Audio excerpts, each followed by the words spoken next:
Ruhpolding attend le départ imminent du relais homme. Marie, est-ce que l'équipe de France va gagner ou pas? Hâte de voir ça, oui. Et on a hâte du départ qui va démarrer. Emilien Jacquelin, le premier français, Anne-Sophie Bernardi, Alexis Boeuf et Tanguy Carrois. C'est parti dans quelques secondes. Et on va donc laisser le vivre en direct avec toute cette tribune qui va faire beaucoup de bruit.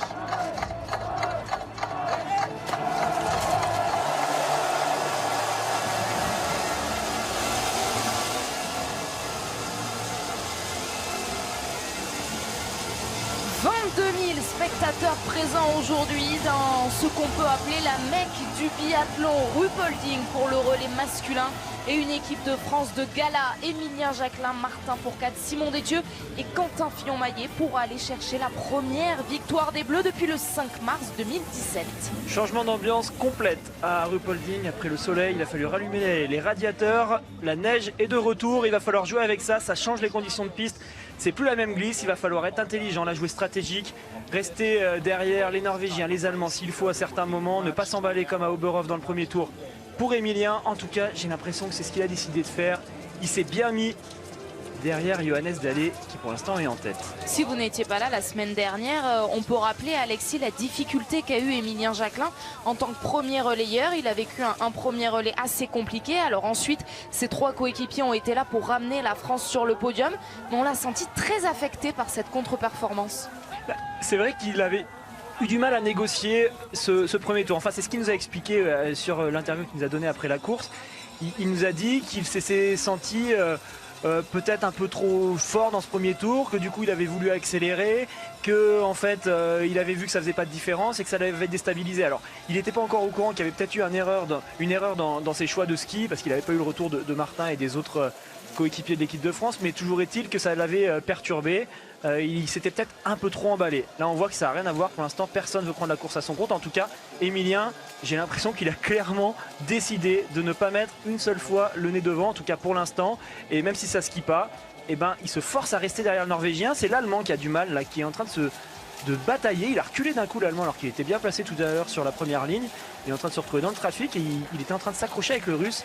Et c'est le Roumain, je crois, qui a cassé un bâton, là j'ai l'impression. Premier relayeur allemand, Roman Ries. Suivront ensuite Philippe Navrat et puis les deux biathlètes qui ont l'habitude de finir le relais allemand en les personnes même de Arne Pfeiffer et Bénédicte Doll. Vous en faites un de vos favoris, hein, Alexis, de cette équipe d'Allemagne. Oui, c'est trois équipes pour moi qui vont jouer cette victoire. C'est l'équipe d'Allemagne à domicile, il faudra résister à la pression.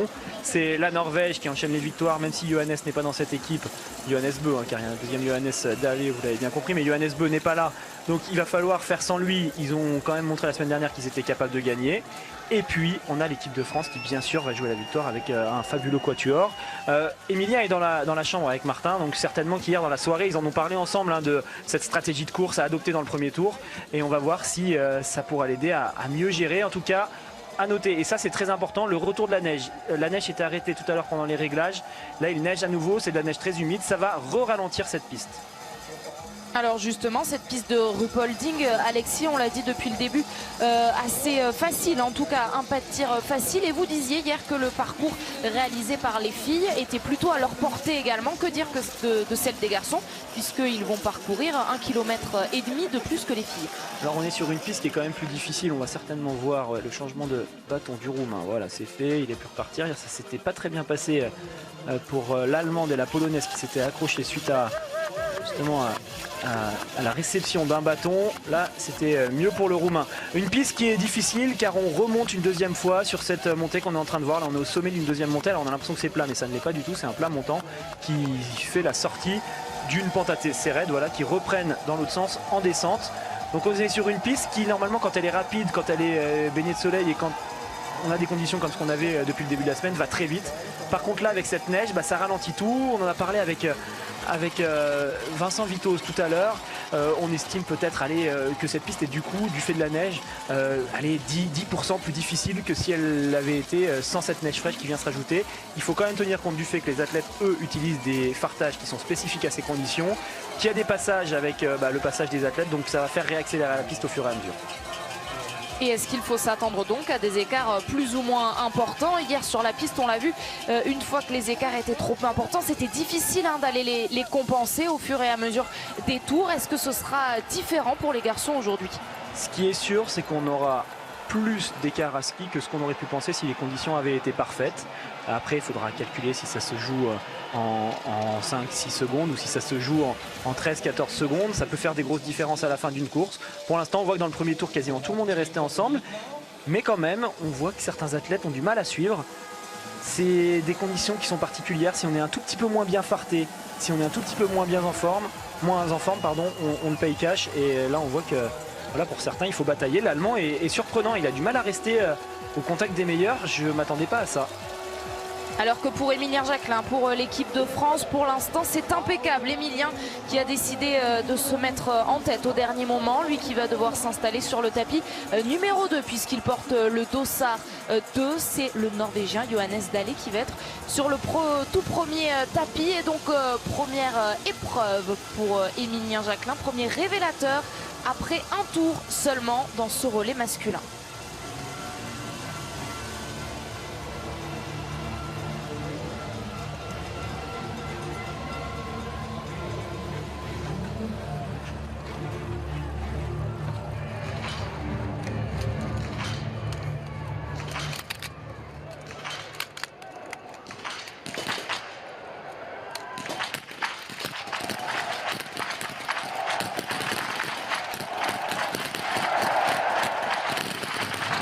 Cette fois c'est parfait pour Émilien Jacquelin qui va ressortir avec le plein. Attention, il va emmener du monde dans son porte-bagages avec les Biélorusses, le Slovène. En revanche, il y a des erreurs pour l'Allemand et le Norvégien. Les deux grosses nations qu'on redoute sont en train de perdre déjà un peu de temps. Ça se gagne pas sur un premier relais. La course, on le dit souvent, ça peut se perdre. Allez, l'Allemand doit se reprendre, ne pas aller sur la pénalité. Il y a du stress pour les deux Allemands qui débutent ce relais. Il va falloir voir ce que ça doit regarder. Son visage tremble alors qu'il est en couché. Il est extrêmement stressé. On voit ses mains.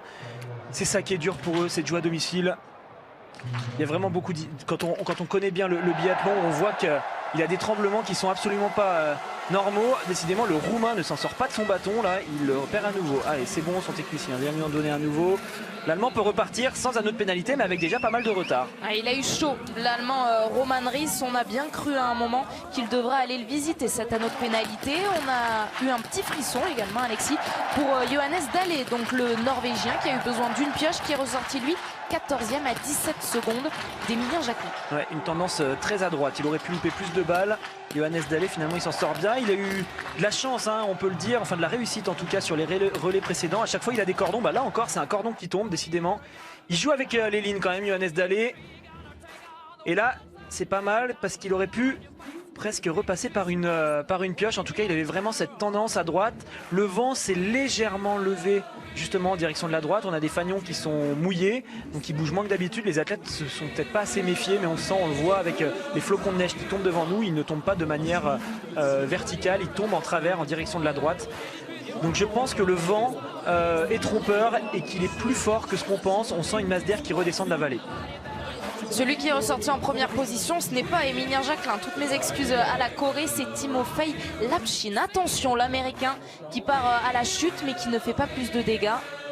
Ouais, sa carabine a l'air en bon état. C'est toujours ce qu'on regarde quand il y a des chutes. Alors cette piste est particulière. On va avoir vraiment une zone au centre qui est très skiée par tous les athlètes, qui va plus vite. Dès qu'on sort, on va être dans une poudreuse qui vient vraiment vous coller, donc tout le monde va vouloir rester au milieu. Et dans les virages, avec tous les passages, en fait, il y a de la neige ancienne qui va vite et il y a de la neige nouvelle qui vient de tomber, qui est très lente.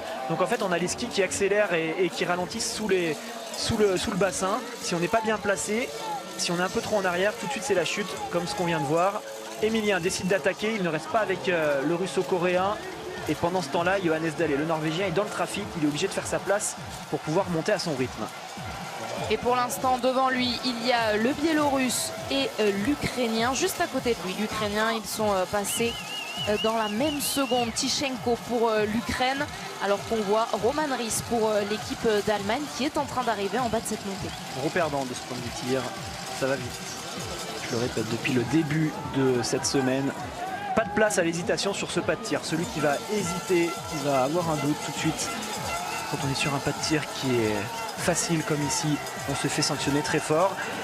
J'espère que les entraîneurs d'équipe de France, et je pense qu'ils connaissent bien mieux la chose que moi, ont bien repéré ce vent qui va vers la droite désormais, car on peut le dire, hein, il y a une belle tendance quand même vers la droite. Ça doit décaler de 2-3 clics, je pense, les balles vers la droite. Donc il faut donner l'information aux prochains relayeurs en leur disant qu'il faudra certainement faire des clics vers la gauche avant les tirs couchés. Un mot sur la stratégie d'Emilien Jacquelin. Vous en parliez en début de course. Alexis, ne pas mettre le nez devant dans le premier tour. Et là, il a littéralement déposé le russo-coréen Timofey Lapchin. L'objectif, c'est de créer, de consolider encore l'écart dans cette deuxième boucle. Pour moi, il y a un seul objectif pour l'équipe de France. Bien sûr, essayer de tenir tout le monde derrière, mais surtout, c'est éviter que Quentin se retrouve dans le dernier tour avec Christiansen. Donc, tout ce qu'on peut prendre avant, il faut le prendre. Johannes Dalle a perdu du temps sur le premier tir. Emilien a raison de ne pas l'attendre, parce que si c'est lui qui part à la faute sur le tir suivant, ça aurait été trop bête de ne pas skier assez vite dans ce tour, car derrière, on va arriver dans un dernier tour qui va se finir assez vite. Donc on voit Emilien qui va à son rythme, ça oblige Johannes Dalle, parce que Johannes Dalle va finir par reprendre du temps à Emilien, vu qu'il est en position de chasseur alors qu'Emilien est en position de gestion. Ça oblige malgré tout Johannes Dalle à s'employer dès maintenant pour reprendre du temps. Et c'est des forces qu'il laisse dans la bataille, c'est des forces qu'il n'aura plus dans le dernier tour tout à l'heure. Il était à 17 secondes, il est revenu à 12 secondes Johannes Dalle, donc oui voilà, il reprend du temps.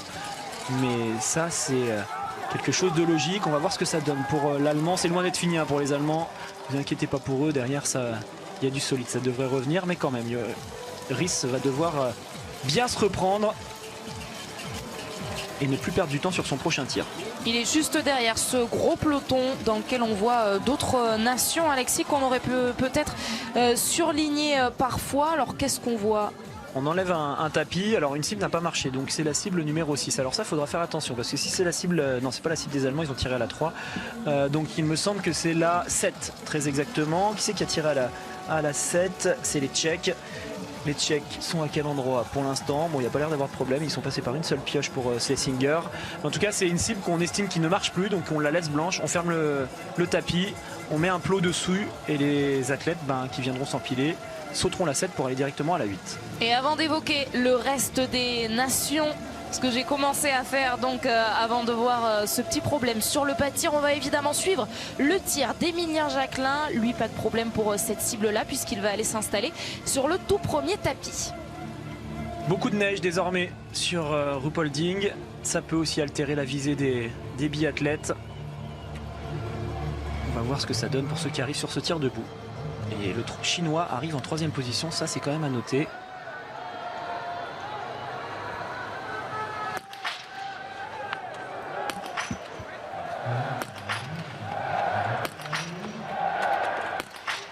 Il s'est bien repris, Emilien Jacquelin, après cette première erreur. Allez, il a encore le temps de la mettre pour ressortir en tête. Oh oui, c'est bien fait. Du solide, il va pouvoir ressortir tout seul. Donc attention aux autres derrière lui. Johannes Dalle a la pression, il le sait. Pour l'instant, il fait un bon tir. Mais regardez, ça commence à monter. Il décide de ralentir. Il ne faut plus laisser de temps. Le Chinois va ressortir 2e. Une erreur pour le Norvégien. Félicitations à Emilien. J'ai beaucoup aimé ce qu'il a fait dans son tir. On va attendre la fin du tir du Norvégien. On débriefera ça.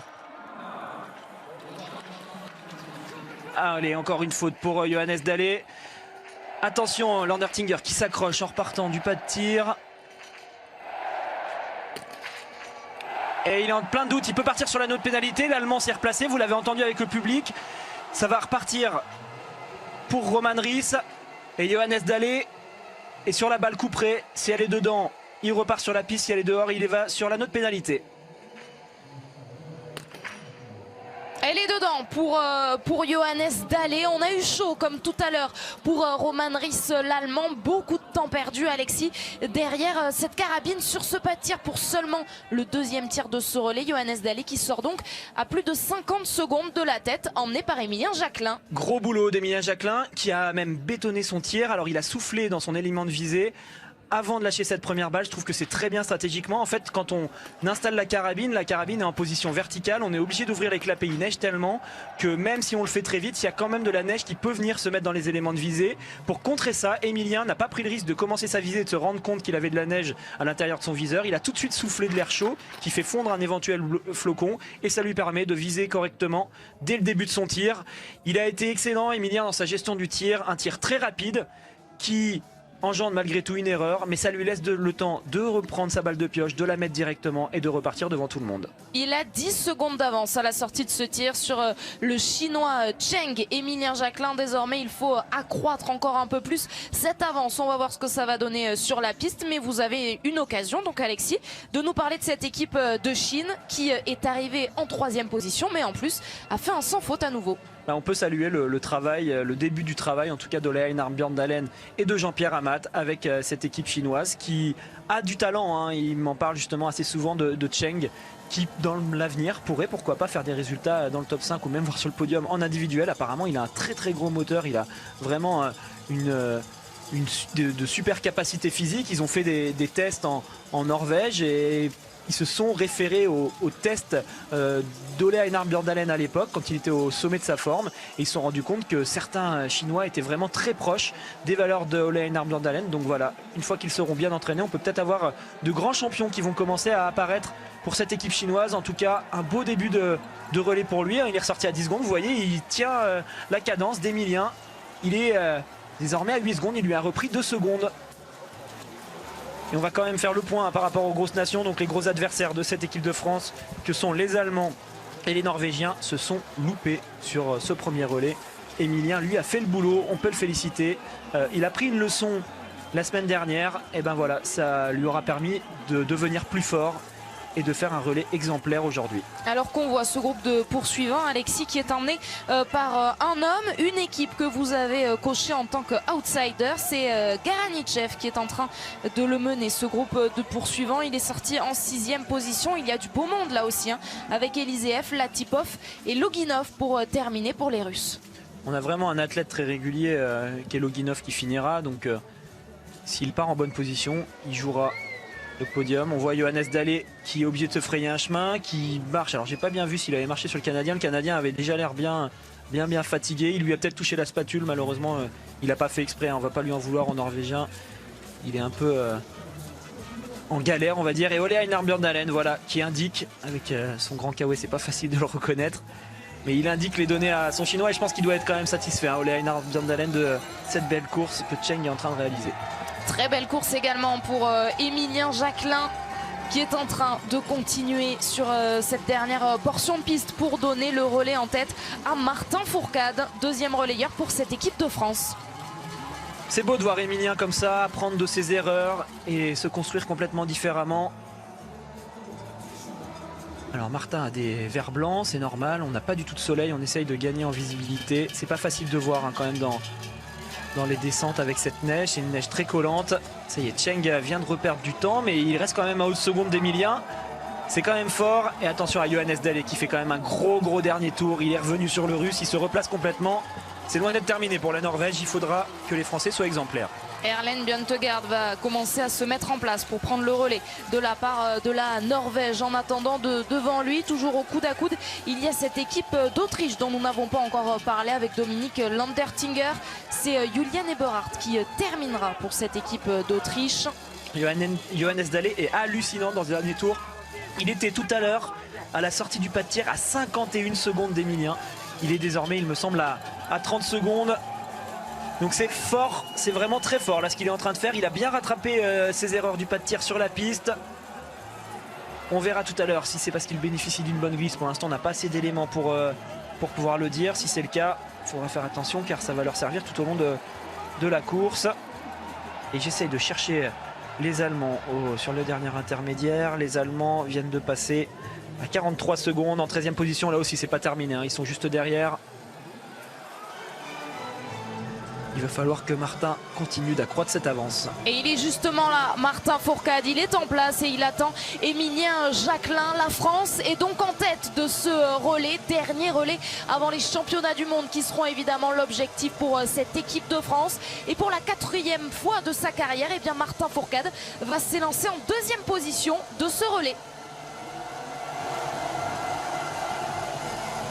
Ça glisse pas dans cette dernière ligne droite, on l'a vu avec Emilien qui a dû pousser, c'est une partie qui n'a pas été skiée et on voit clairement la différence en termes de vitesse entre les athlètes qui skient sur des parties skiées et les athlètes qui skient sur des parties non skiées. Bravo la Chine, félicitations à Cheng qui a résisté, il n'a perdu qu'une seconde face à Emilien dans le dernier tour. Par contre lui a fait l'exploit du dernier tour. Johannes Dalle s'est bien repris pour rattraper ce qu'il avait perdu sur le pas de tir. 21 secondes seulement désormais pour Erlen Bjørntegard, donc dernier relayeur sur Martin Fourcade qui a pu s'élancer en deuxième position. Attention à toutes ces nations qu'on dit outsider, avec l'Autriche, la Suède, la Slovénie également, avec à l'instant Jakob Fak qui prend le départ. Et puis évidemment, Alexis, cette équipe d'Allemagne à domicile.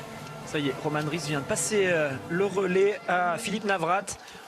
Il faut passer ce deuxième relais pour les Allemands. Derrière, on aura Arne Pfeiffer et Benedikt Doll. C'est vraiment deux athlètes qui ont de l'expérience, qui sont très en forme en ce moment. Essayez de rester avec ce maximum d'écart. Les équipes, on les battra plus tard, mais c'est encore largement possible du coup pour les Allemands. On revoit ce passage de relais. Il semble impeccable entre Émilien Jacquelin et Martin Fourcade. On va donc pouvoir sereinement marquer une petite page de pub. On se retrouve juste après pour voir la suite de ce relais où la France est en tête.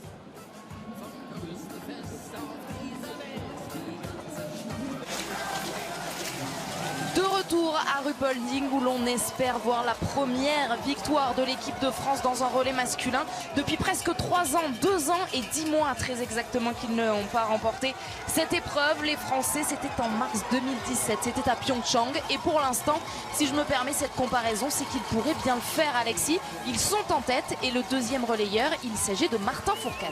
Et oui, effectivement, Martin Fourcade a été parfaitement lancé par Émilien Jacquelin qui a fait un super relais, très belle gestion de stratégie. Dans le premier tour, il s'est mis derrière le Norvégien, il n'a pas montré le bout de son nez. Sur le premier tir, il a pris de l'avance, il a géré le deuxième tour en réaccélérant. Excellent tir debout avec une seule pioche, mais vraiment de la qualité et de la vitesse dans son tir.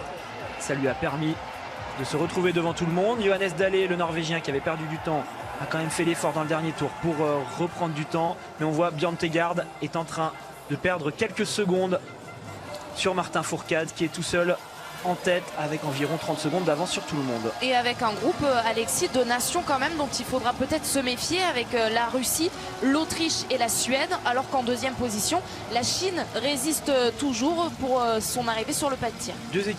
Trois équipes d'outsiders, pardon, effectivement, les Russes, les Suédois et les Autrichiens qui ont quand même un beau quatuor. Il va y avoir fort à faire pour les Allemands qui eux sont un peu plus loin et s'ils veulent remonter sur le podium, il faudra les doubler. Allez, Martin face au cible, on le voit, le vent désormais vers la droite. J'espère que Martin a bien cliqué vers la gauche.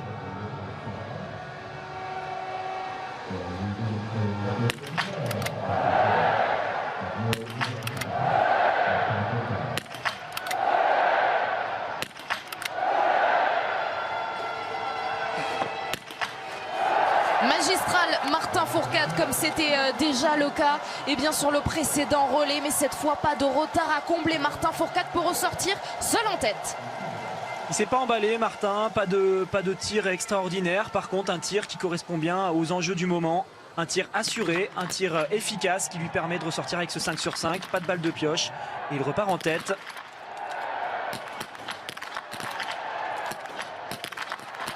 Et grosse performance à nouveau de cette équipe de Chine avec Yann qui va pouvoir ressortir avec l'Autriche, la Suède et la Russie. En revanche, une nouvelle fois, c'est compliqué pour cette équipe de Norvège. Et oui, quand ça commence moins bien que d'habitude pour les Norvégiens, on voit que c'est plus compliqué. On court après quelque chose, on accélère. C'est la même chose pour les Allemands là qui se mettent la pression. Allez, il faut se reprendre pour ces deux grosses nations si elles veulent rester sur ce podium. Je peux vous dire qu'ils ont de la chance, les Norvégiens et les Allemands, qu'on soit dans des conditions aussi difficiles, ça leur permet de reprendre du temps sur la piste. Si on avait les conditions d'hier, avec les fautes qui se passent sur le pas de tir, ce serait beaucoup plus compliqué de revenir.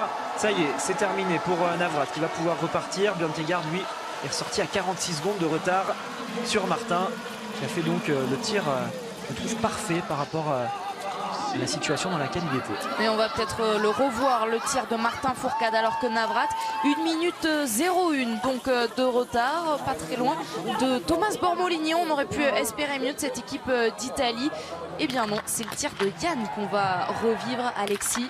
Ouais, Yann qui aurait dû cliquer vers la gauche, voilà, on la voit, cette tendance droite qu'on voit sur les fanions et qui se retraduit sur les impacts de balles. Il a de la chance, il a 2 cordons qui tombent et ça aurait pu être beaucoup plus difficile et je pense qu'il n'avait pas la solution, sinon il aurait déjà fait ses clics vers la gauche. Jean-Pierre Amade ne va pas être content de son tir, même si les 5 balles sont tombées. Il a mal analysé le fanion, il aurait dû faire au moins 3 vers la gauche pour pouvoir se retrouver au centre de cette cible. Le tir était en soi très bon, mais par contre il n'était pas correcte au niveau des réglages qu'aurait dû effectuer le Chinois avant son tir. Ole Narbjørnalen qui a suivi avec beaucoup de concentration ce tir de son protégé, le Chinois Yan. Donc du coup, deuxième relayeur pour cette équipe de Chine. En tête, on a hâte de revoir cette piste désormais avec Martin Fourcade qui pourrait accroître un peu davantage son avance. 28 secondes pour l'instant sur le deuxième. Il s'agit du Russe Matvei Eliseev. Alors le but pour Martin, c'est de temporiser dans ce deuxième tour, essayer de stabiliser les écarts. C'est pas là qu'il va accélérer tout de suite. Il faut d'abord passer le tir debout qui devait être facile quand on regardait les conditions hier et qui, on le voit bien, sera plus compliqué que prévu aujourd'hui. Qu'est-ce qui s'est passé pour le Chinois? Là, il se retrouve derrière. Il y a peut-être eu une chute. On l'a vu remettre son bâton. Il est peut-être tombé un peu avant. C'est vrai que c'est étonnant qu'il se retrouve... Non, il est ressorti avec le Russe qui a bien tiré. Ça doit être ça. Finalement, il était en train de remettre ses bâtons car c'était la sortie du pas de tir et la réalisation qui insiste justement sur le fait que les Chinois soient aussi bien classés. Donc je disais, pour Martin, il faudra passer le debout et c'est à ce moment-là, quand il sera dans le troisième tour, qu'il accélérera vraiment. Les Russes sont bien là, les Autrichiens aussi dont on en parlait. Et, les Suédois sont davantage derrière avec Jesper Nelin qui est le deuxième relayeur pour cette équipe suédoise. Ce sera ensuite au tour de Martin Ponsiluoma et de Sebastian Samuelsson pour terminer pour l'équipe de Suède. Mais finalement, ces hommes à la combinaison jaune, Alexis, il faut l'admettre, on les voit beaucoup moins, notamment sur le pas de tir depuis le début de la saison. Ils avaient fait leurs résultats en relais sur des conditions quand même spécifiques avec beaucoup de vent. C'est des courses qui restent malgré tout exceptionnelles. Quand on se retrouve sur des conditions stables, on voit que les Suédois ont du mal quand même à jouer devant sur les relais. Ils doivent essayer d'élever leur niveau. Je les attendais quand même plus forts, les Suédois, cet hiver. Je trouve qu'ils marquent un cran d'arrêt par rapport aux belles choses qu'ils nous ont montrées les années précédentes. Mais ils peuvent le jouer quand même, ce podium. Là, on voit les ralentis au niveau des pas sautés des biathlètes. C'est les pieds de Björn Tegard que vous voyez avec les skis noirs et bleus Salomon. Et c'est les skis d'un Biélorusse que vous voyez avec les skis rossignols rouges et noirs. Allez, Martin tout seul en tête face à la neige. On va quand même avoir un relais qui va laisser des traces dans les organismes en vue de la poursuite de demain. Si la piste avait été comme le reste de la semaine très rapide, c'est une course qu'on aurait presque fait gratos, on va dire gratuitement pour les athlètes en termes d'énergie laissée. Par contre là, le fait que les conditions soient beaucoup plus difficiles que prévu, ça aura certainement de l'impact pour certains athlètes sur la forme de demain. Et pourtant, on voit qu'aucun n'a choisi de faire l'impasse. C'est le dernier relais avant les championnats du monde. Peut-être l'objectif de faire quelques réglages sur les compositions. Dernier relais par sexe. Attention à Pokljuka, la semaine prochaine, nous aurons un relais mixte simple et également un relais mixte tout court, si je puis dire. Pourtant, donc, tous les athlètes sont là et notamment Luca Sofer pour cette équipe d'Italie. Son deuxième relais seulement de la saison, mais il était premier relayeur. Oui, les athlètes aiment bien quand même participer au relais. Si on ne fait jamais aucun relais, on loupe quand même beaucoup de courses. C'est des courses qui sont importantes pour le classement nation, c'est des courses qui sont importantes pour se faire plaisir avec l'équipe, qui génèrent une belle cohésion d'équipe quand ça marche bien. Donc voilà, tout le monde a à cœur d'y participer. Et donc c'est pour ça qu'en général on joue le jeu. C'est aussi en ce moment des phases qualificatives pour les championnats du monde. Il n'y aura que 4 athlètes pour composer ces relais. Il n'y aura que 4 athlètes qui feront les courses sur les championnats du monde. Donc tous les athlètes veulent faire le maximum de courses pour montrer aux entraîneurs qu'ils ont le niveau pour remplir les quotas de leur nation. On voit l'Allemand Navrat qui se replace. Il va être important pour lui, le tir debout. S'il fait un 5 sur 5 qui reste avec ses écarts, ce sera encore possible pour le podium de l'Allemagne. Par contre, s'il hésite et qu'il repasse encore quelques fois par les pioches, ce sera plus difficile pour eux. Lui, il y sera à coup sûr au championnat du monde, évidemment. Martin Fourcade, championnat du monde, qui seront à vivre évidemment sur la chaîne L'équipe à partir du 13 février. Mais avant cela, eh bien, il y a ce relais ici à Ruhpolding avant de se projeter sur la poursuite de demain. On sera ensemble à partir de 11h30. Il y a ce tir debout à passer pour laisser la France en tête.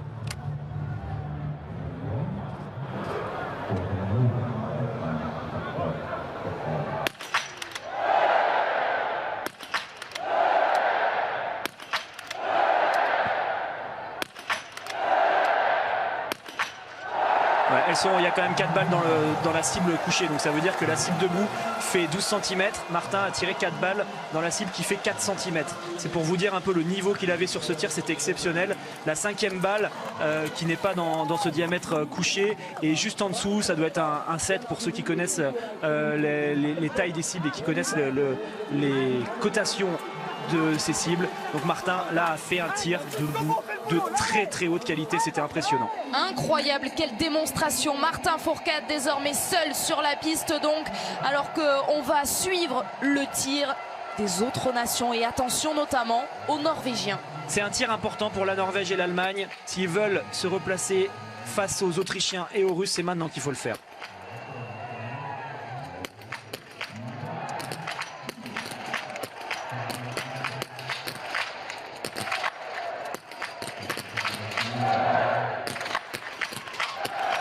Attention, le Russe là qui a un problème sur sa carabine, qui est obligé d'aller chercher une pioche qui n'était pas à l'endroit prévu apparemment. Il y a déjà 2 balles loupées pour l'Allemagne, ça commence très mal là pour Navrat. Également une balle loupée pour Bjørn Tøgaard, le Norvégien, qui a une cible à blanchir. Et bien il utilise une autre balle de pioche, compliquée aussi pour cette équipe de Suède. Décidément ce tir il fait des dégâts. C'est les Autrichiens qui sont ressortis 2e, mais vous voyez les écarts déjà à 2 minutes. Il y aura peut-être un tour de pénalité pour les Allemands. S'il loupe une balle désormais, il va visiter cet anneau. Allez, celle-là est bonne. Il faudrait éviter d'aller faire 150 mètres de plus. C'est bon, il sauve la mise. Allez, ce sera différent maintenant avec Pfeiffer et Bénédicte Doll derrière pour les Allemands. À coup sûr, Émilien Jacquelin, premier relayeur pour l'équipe de France, a dû suivre ce tir. Il est en zone mixte avec Tanguy. Ouais, Émilien qui vient de recevoir les félicitations d'Emil Svensson, ça j'imagine que ça fait plaisir. Ouais, ça fait plaisir. La dernière fois que je l'ai vu, c'était aux Jeux Olympiques. Il avait eu des mots touchants pour moi et je les ai toujours en tête, donc c'est sympa de voir Émile ici. Ça fait du bien ce premier relais, ça lance parfaitement l'équipe de France. On se rend compte que par rapport à la semaine dernière, ça fait toute la différence. Ouais, ça fait du bien, ça fait la différence. Je pense que l'ensemble des gars, on a besoin d'être en confiance et voilà, j'avais raté mon relais la dernière fois. Là, j'ai pu le lancer en tête, donc c'est chouette pour l'équipe et je pense que tout le monde va répondre présent comme ils ont pu le faire au Oberhof. Pour moi, c'était un peu la rédemption. Là, je l'avais en travers encore ce matin, le relais d'Oberhof. Mais j'ai pu compter sur ma famille, ça m'a fait du bien des petits mots, des petites pensées ce matin, ça m'a fait du bien avant d'aborder ce relais parce que j'avais énormément de pression, que je me suis mise tout seul, hein, c'est pas le staff qui me l'a mise, mais voilà, ils m'ont fait confiance, j'avais à cœur de leur rendre la monnaie de la pièce. 1 minute d'avance sur la deuxième position, 1 minute 24 d'avance sur la sortie du pas de tir sur les Norvégiens, c'est presque parfait. Ouais, c'est presque parfait, c'est sûr que c'est idéal pour lancer Simon. Voilà, maintenant finalement c'est vraiment des courses individuelles que vont devoir effectuer les Français. Être devant et tout seul, c'est très bien au niveau du tir pour rester concentré sur soi-même et pas sur une concurrence ou des tirs avec d'autres équipes. Et par contre c'est compliqué sur la piste, comme on voit il neige beaucoup et finalement on a tendance à damer. Lorsqu'il a commencé à neiger dans le 3e tour, j'ai vraiment ressenti ça. Et les conditions sont en train de changer, maintenant c'est en train de se stabiliser à la neige, mais ça peut jouer des tours sur les skis. Pour l'instant, de ce que je vois avec Martin, ça a l'air de fonctionner pour nous. Merci bien. Ça fonctionne même parfaitement bien pour Martin Fourcade, toujours en tête donc de ce relais. Peut-être qu'Émilien Jacquelin va-t-il remporter le tout premier relais de sa carrière. Ça on le saura dans quelques instants, puisque nous ne sommes pas tout à fait à mi-parcours. Simon Détieux puis Quentin Fillon-Maillet partiront ensuite pour cette équipe de France. Mais c'est loin d'être fini, Alexis, parce qu'il y a du beau monde. Bjørn Tøgaard, Élisée F, et en deuxième position c'est l'Autriche de Simon Eder. On va toujours se méfier, ça reste un relais, la neige arrive, il y a un piège sur le tir couché avec ce vent qui s'est levé et qui désormais pousse vers la droite alors que ce n'était pas le cas pendant les réglages. Il faut quand même prendre ça en compte.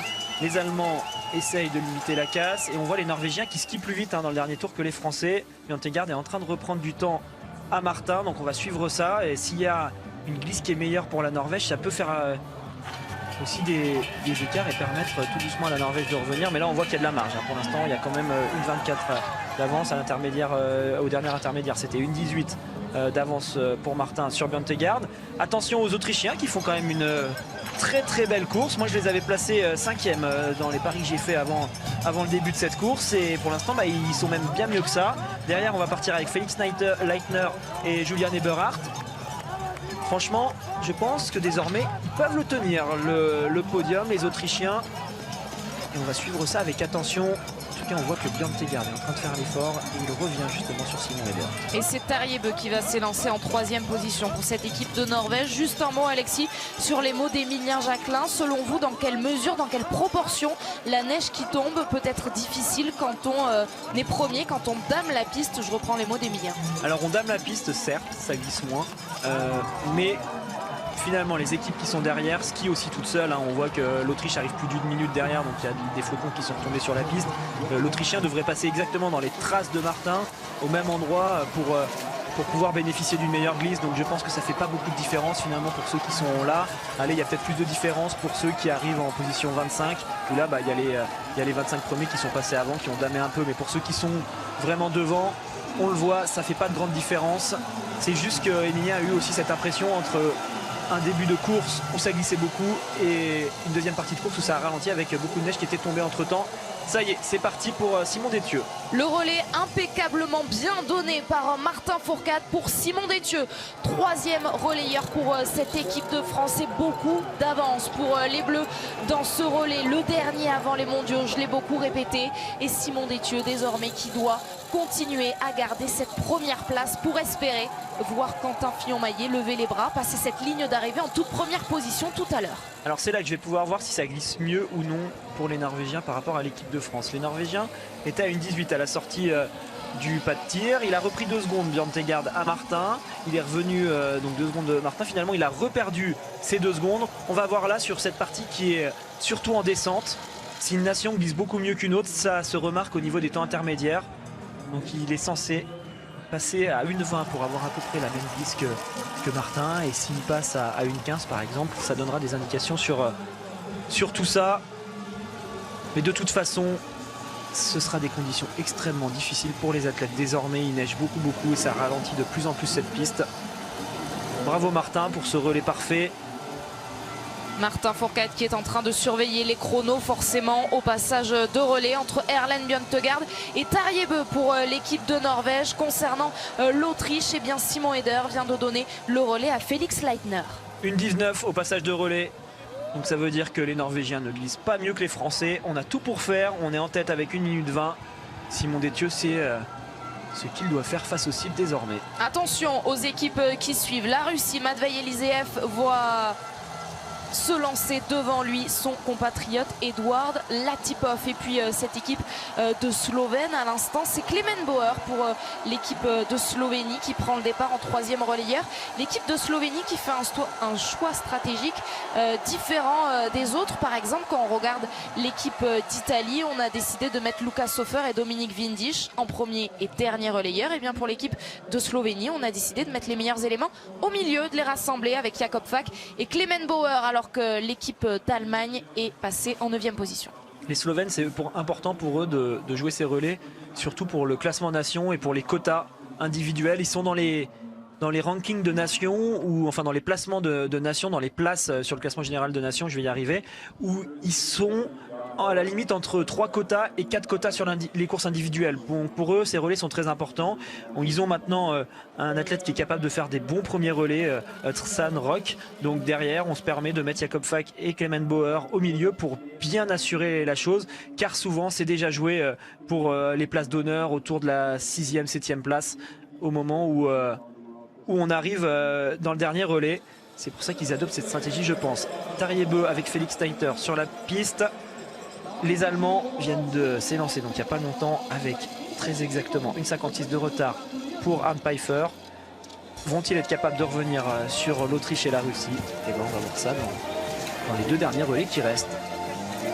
L'équipe d'Allemagne qui fait le choix évidemment de terminer très fort avec Arne Pfeiffer, puis Benedikt Doll qui sera 4e et dernier relayeur pour cette équipe d'Allemagne. Pfeiffer et Doll, c'est le duo qui n'a pas changé, qui est toujours aligné sur les relais depuis le début de la saison, et à Östersund et Orfilsen et la semaine dernière à Oberhof, alors qu'on change assez régulièrement les positions 1 ou 2. On peut s'étonner, Alexis, je parlais tout à l'heure qu'il n'y avait pas eu d'impasse, mais Johannes Kuhn n'est quand même pas là aujourd'hui. Alors c'est vrai qu'on ne sait pas pourquoi Johannes Kuhn n'est pas là, il était 9e du sprint, il est en forme. Alors il est peut-être tombé malade avant-hier et on ne le saurait pas, donc bon, ça peut être une option. Il décide peut-être de le laisser au repos en vue de la course de demain, qu'il soit vraiment en forme sur la poursuite et pourquoi pas aller chercher une victoire. Il peut aussi y avoir une impasse qui était prévue depuis longtemps en vue des mondiaux.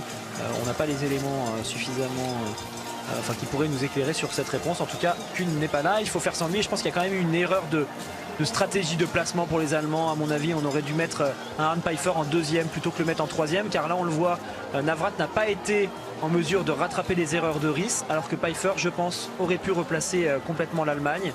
Il a fort à faire maintenant, l'Allemand. Il lui reste plus que 2 relais, hein. Il y aura seulement Doll derrière pour revenir sur la tête de la course. Quand on a une 55 de retard, c'est quand même pas simple, surtout sur des équipes qui sont assez complètes, comme l'Autriche et la Russie. Et comme évidemment cette équipe de France avec Simon Détieux qui peut se rendre compte de l'écart qui le sépare des autres nations avec ce face-à-face à l'instant.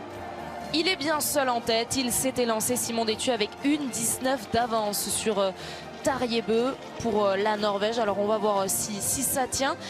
Peut-être de la difficulté aussi, Alexis Emilien le disait en interview, de devoir maintenant faire sa course tout seul comme une course individuelle. Pour l'instant il a bien skié sur l'intermédiaire qu'on vient de passer. Il est toujours à une 19 Tarjei Bø, donc ça a bien débuté pour Simon Détieux. Mais oui, vous venez de le dire Anne-Sophie, l'enjeu c'est de réussir à gérer ses courses en prenant le bon rythme. Quand on est en confrontation directe et quand on est avec les autres sur la piste, on se rend compte si on est plus fort, si on va plus vite, si on va plus doucement. Quand on est tout seul, on ne sait pas à quelle vitesse vont les autres, donc on doit déjà se référer aux informations que les entraîneurs nous donnent. Et puis en même temps, on doit avoir confiance en son rythme. Une 16, voilà, une 15 désormais pour Tarjei Bø. Ça va un peu plus vite pour la Norvège et l'Autriche, mais c'est normal. Ils sont dans une position de chasseur, ils partent à fond. Alors que Simon Détieux est certainement dans une configuration différente avec une gestion de premier tour pour accélérer au fur et à mesure des passages sur la piste. Et il est justement là, Simon Détieux, juste devant nos yeux, devant cette tribune, puisqu'il est arrivé sur le pas de tir. Le voici à l'image pour son premier tir, le coucher. Faire attention à ce vent qui souffle toujours de manière irrégulière désormais vers la droite. Il peut y avoir des petites modifications au niveau de la visée.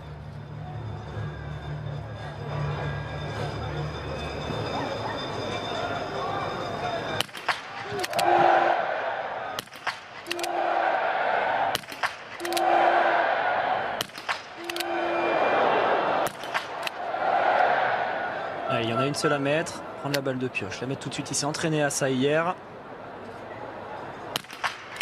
Et l'entraînement est impeccable, il porte ses fruits sous les yeux de Franck Badiou qui se permet un petit sourire quand même, parce que oui, Simon Détieux n'a pas perdu beaucoup de temps et va donc pouvoir garder sa belle avance après son premier tir. J'espère qu'on reverra le zoom de ces balles, alors que l'Allemand se replace avec l'Ukrainien. Est-ce qu'il s'est passé quelque chose pour Pfeiffer?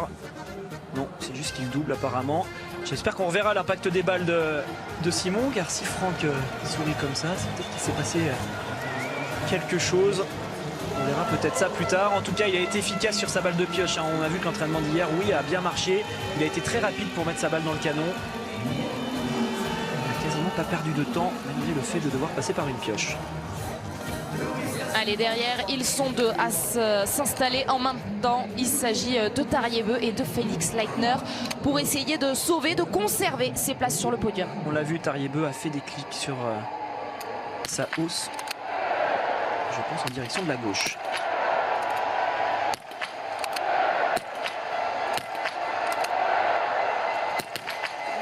Et c'est visiblement un bon choix. En tout cas, il porte ses fruits. Ces clics pour Tarjei Bø qui lui permettent de ressortir avec un 6 sur 5, tout comme Felix Leitner, l'Autrichien, qui va pouvoir le rejoindre sur la piste. Felix Leitner qui progresse vraiment course après course. C'est un athlète qui a des titres au championnat du monde junior. C'est quand même quelqu'un avec qui il faudra compter, je pense, dans l'avenir. Et il montre qu'il est capable de tenir son rang. Pour l'instant, on va voir ce que ça donne pour Pfeiffer.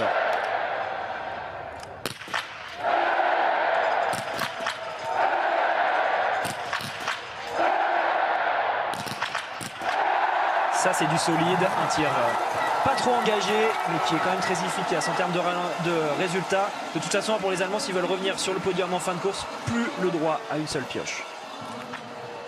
Un Pfeiffer qui va donc ressortir en 7e position à 1 minute 48 désormais de la tête. Toujours conservé par Simon Détieux avec son beau tir couché et cette seule balle de pioche pour réussir à faire basculer ses 5 cibles. Toujours pas la simulation pour voir le tir de Simon Détieux. Mais ce qui compte évidemment, c'est qu'elles ont toutes basculé et que désormais Simon a 1 minute 7 d'avance sur Tariebeu. Oui, 12 secondes de perdu par Simon Détieux dans ce premier tour et ce premier tir. Il était parti avec 1,19 d'avance, il a désormais 1,07. Alors ça s'explique par le fait qu'il ait dû passer par une balle de pioche, alors que le Norvégien Tariebeu, lui, a fait un 5 sur 5. On le dit souvent, une balle de pioche équivaut à 10 ou 15 secondes de perdu par rapport à un 5 sur 5. Derrière, dans la difficulté, cette équipe de Suède, alors qu'on la revoit justement la simulation que vous attendiez, Alexis. Il a une belle tendance droite pour l'instant. Ah oui, il a un cordon en bas qui est quand même très limite. Un deuxième cordon qui par contre n'a pas basculé. Et ouais, celle-là elle est vraiment cordon, c'est pour ça que Franck souriait. Il a eu de la réussite, hein. Clairement là, Simon Détieux sur cette dernière balle qui est sur l'arête de la plaque de métal qui vient stopper les balles et qui fait la différence entre la taille de la cible couchée et la taille de la cible debout. Donc c'était limite et c'est bien ce qui me semblait, hein. Quand on voit Franck comme ça esquisser un sourire, c'est qu'il s'est passé quelque chose de particulier. Et bien c'était le cas. La réussite est du côté de la France aujourd'hui et pour l'instant on retrouve cette équipe qui est en tête devant la Norvège. Effectivement, ce n'était pas un sourire satisfait mais peut-être un sourire que nous pourrons qualifier de coquin pour Franck Badiou. Il s'expliquera peut-être tout à l'heure au micro de Tanguy Queiroz, puisque évidemment nous serons ensemble après cette course pour la débriefer longuement. Mais avant de parler de tout ça, on va la retrouver justement, la zone mixte dont je parlais, puisqu'il ne s'agit pas de Franck Badiou mais bien de Martin Fourcade avec Tanguy. Ouais Martin, c'est une course d'équipe pour l'instant quasi parfaite. Ouais, je suis très fier de la réaction d'Emilien par rapport à la semaine passée. Ça lui tenait à cœur. On est dans la chambre ensemble cette semaine et je sentais qu'il avait vraiment à cœur de lancer ce relais de manière bien plus optimale que la semaine dernière. Et je suis très heureux pour lui que voilà, ça ait tourné en ce sens-là cette semaine. Vous avez fait sa prépa mentale ce matin? Non, je crois que j'ai pas besoin de faire ça. Il est bien assez grand et puis voilà, chacun a ses propres ressorts. Donc bien sûr, on discute de la stratégie ensemble, mais non, en aucun cas je m'attribue les raisons de sa belle course. Vous de votre côté, j'ai pas la stat exacte, mais il y a très peu de balles qui s'échappent là depuis le début de l'année 2020. Et non, je suis content. Après le biathlon, c'est ce qui est la vérité d'un jour et pas celle du lendemain. Donc très heureux de ça et il faut continuer à travailler avec la même application.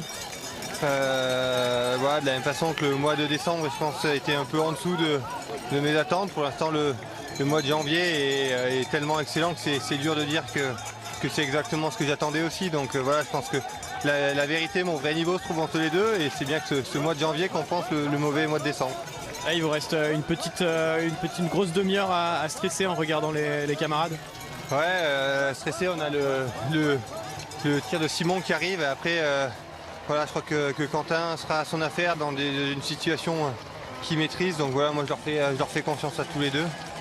Et je serai content de ce début de relais. Merci Martin. 2 balles lâchées par Martin Fourcade depuis le début de l'année 2020. Il a cette stat et si mes calculs sont bons, eh bien ça fait une très belle moyenne de 58 balles sur 60 pour Martin Fourcade. Effectivement, c'est assez incroyable. Il l'a une nouvelle fois montré sur le tir de ce relais. Alors est-ce que Simon Détieux, lui aussi, va pouvoir enchaîner après avoir utilisé une seule pioche et avoir eu, on l'a vu, un peu de chance sur le coucher? Va-t-il réussir à garder son avance sur le debout? Et bien réponse tout de suite puisqu'il est déjà là, Simon. C'est ça qui est important pour les deux athlètes qui restent pour l'équipe de France. Ils ont beaucoup d'avance, il faut malgré tout rester concentré, mettre l'implication nécessaire, ne pas se dire que c'est déjà joué. Parce que si c'est le cas, on peut très vite faire une ou deux erreurs, laisser les autres revenir et après c'est plus pareil. Allez, il faut rester bien à son affaire.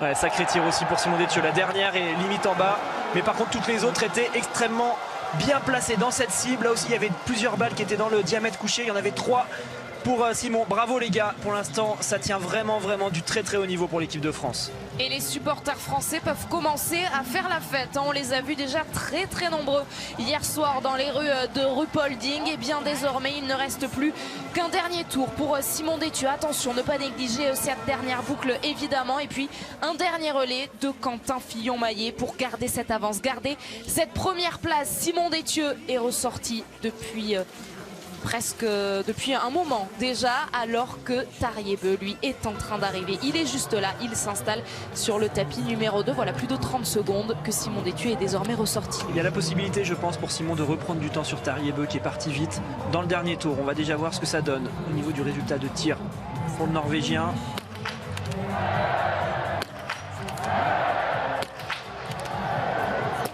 Allez, il y aura déjà un peu de temps qui va être repris par Simon sur le pas de tir. Il y aura une pioche pour Tarier, une pioche pour Felix Leitner.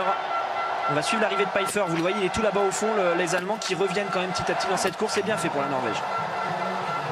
Tariebeu qui a eu besoin d'une seule pioche pour pouvoir ressortir. Est-ce que ça va être le cas également de l'Autrichien Felix Leitner? Oui, une seule pioche également. Il va pouvoir partir. Il est là, Arne Pfeiffer.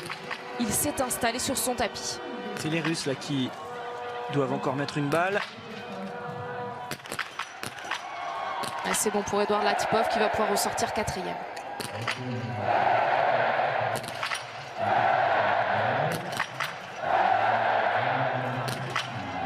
C'est propre, il a bien saisi l'opportunité de se replacer à Arne Pfeiffer. Il y a des applaudissements, mais quand même pas d'effusion de joie dans les tribunes, forcément, parce que Pfeiffer, il est un petit peu loin en 6e position, donc à la sortie de ce tir.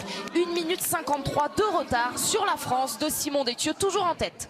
Et Pfeiffer, surtout, il a 2 nations qui sont quand même compétitives devant lui à doubler. C'est l'Autriche et la Russie pour remonter sur le podium. Non, les Biélorusses, ils devraient pouvoir s'en défaire, surtout Bénédicte Doll dans le dernier relais.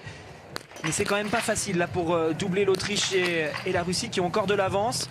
Relais exemplaire quand même de Pfeiffer. Il aurait encore une fois certainement été mieux en 2e relayeur. Il aurait relancé complètement son équipe un peu plus tôt dans la course. Quand on ne dispose plus que d'un seul relayeur pour revenir, c'est quand même pas facile.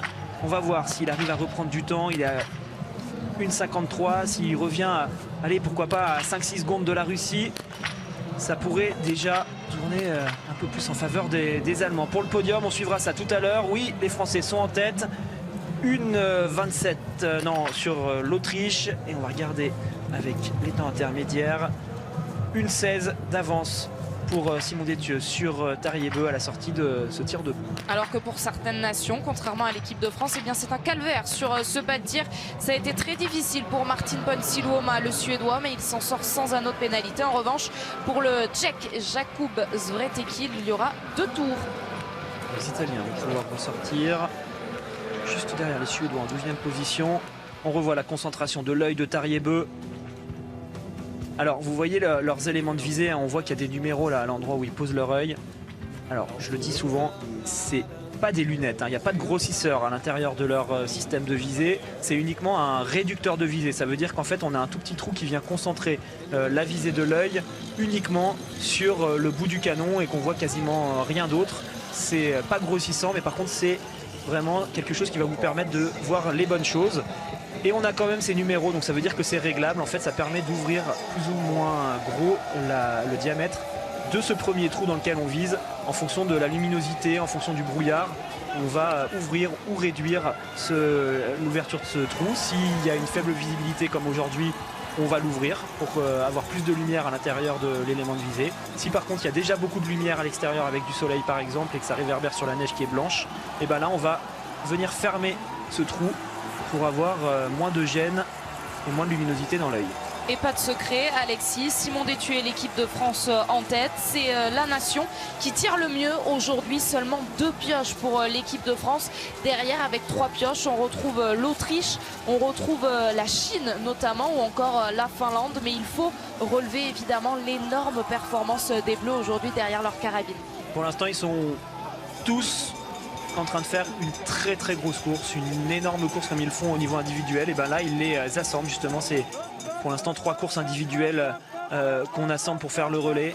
c'est très bien fait. On va voir ce que ça va donner pour Quentin, qui va devoir gérer lui aussi le fait d'être tout seul sur cette piste. Donc pour ce qui est garder le rythme dans le premier tour, éviter de laisser revenir un Christiansen petit à petit, bien marquer son territoire sur les premiers tirs, tout de suite faisant de bons tirs qui lui permettent de garder de l'avance pour arriver serein sur le tir debout, car c'est là sur les relais que tout se joue, le dernier tir debout. Et le voilà justement, Quentin Fillon-Maillet qui est en train de s'affairer pour se mettre en place. Lui qui va attendre désormais l'arrivée de Simon Détieux. Et bien voilà, elle est juste là, l'arrivée de Simon. Quentin Fillon-Maillet est prêt, un petit coup d'œil derrière pour voir la distance qui le sépare de son compatriote. Et il va pouvoir partir. La France est en tête de ce relais. Quentin Fillon-Maillet est le dernier relayeur pour les Bleus pour aller chercher la victoire presque 3 ans après la dernière victoire des Bleus dans cet exercice. Je le disais avant la course, pour battre la Norvège, il fallait essayer d'avoir le plus d'avance possible sur Christiansen avant le dernier relais. Et ben bravo les gars, c'est chose faite. Quentin Fillon-Maillet va s'élancer avec plus d'1 minute 20 d'avance, allez, environ 1 minute 20 d'avance sur justement Christiansen qui partira pour la Norvège. Et les Allemands, vous le voyez, sont en train de se replacer. Pfeiffer fait un gros dernier tour, il revient sur la Russie et il a désormais à sa portée les Autrichiens qui seront pas loin devant. Et ce que vous voyez sur votre écran, eh bien, c'est également sur l'écran géant devant la tribune. Et ça vient de faire beaucoup de bruit, la vision de cette image, de voir Arnd Pfeiffer se décaler. Lui qui était derrière le Russe Eduard Latipov. C'est Loginov qui va s'élancer pour cette équipe de Russie, alors que Benedikt Doll, lui, est en train d'attendre l'arrivée de Pfeiffer pour l'Allemagne. Alors les Allemands sont repassés 4e, mais malheureusement pour eux, les Autrichiens et Felix Steiter est en train de skier très très vite dans le dernier tour. Donc même s'il a repris des places parce qu'il est rentré en ski sur le Russe qui a du mal, le Biélorusse reste avec lui, mais pour le Russe ça a l'air plus dur. L'Autrichien qui est devant, lui, n'a pas faibli. Et donc pour l'instant c'est toujours aussi dur pour l'équipe d'Allemagne de revenir sur ce podium. Il faudra un Benedikt Doll de très très haut niveau face à Julian Eberhardt qui n'est quand même pas n'importe qui. Lui, il a maintenu sa nation sur le podium de ce relais. Tarjei Bø va pouvoir donner le relais avec les Christiansen, dernier relayeur pour cette équipe de Norvège, en 2e position. Et je le disais, il y avait la possibilité dans le dernier tour pour Simon Détieux de reprendre du temps sur Tarjei Bø qui était parti à fond. C'est ce qu'il a fait, Simon. Il a mis 5 secondes à Tarjei dans ce dernier tour. C'est toujours ça de prix pour Quentin. Ça y est, Felix Leitner est là. Il lance le grand Julian Eberhardt qui skie très très vite, mais qui tire pas toujours très bien. C'est là où il y a une possibilité pour l'Allemagne. Si Julian Eberhardt hésite sur le pas de tir, Benedikt Doll pourrait en profiter. Il sera à l'affût, Benedikt Doll, mais avant de le retrouver sur le pas de tir, et bien d'abord, voici son départ sur la piste. Il vient de prendre le relais de la part de Arnd Pfeiffer et il va pouvoir skier avec d'autres biathlètes, le Biélorusse, le Slovène et le Russe Alexander Loginov. Et oui, pour les Allemands, il faudra bien sûr essayer de revenir sur les Autrichiens, mais il faut quand même faire attention à Loginov qui est quand même très très régulier depuis le début de la saison. Tarjei Bø a souffert, mais il a quand même fait un relais correct, même si ça n'a pas suffi pour reprendre du temps à l'équipe de France. Bravo quand même à Pfeiffer qui fait un super relais.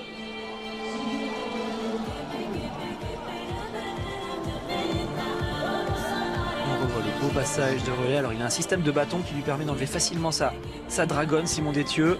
Comme ça il a la main complètement libre, il n'emmène pas le bâton avec et ça lui permet de passer facilement le relais à Quentin Fillon-Maillet qui vient de s'élancer. On va savourer ces images, même si, attention, tout est encore possible avec ce dernier relais, mais on a entière confiance en Quentin Fillon-Maillet pour conserver cet écart.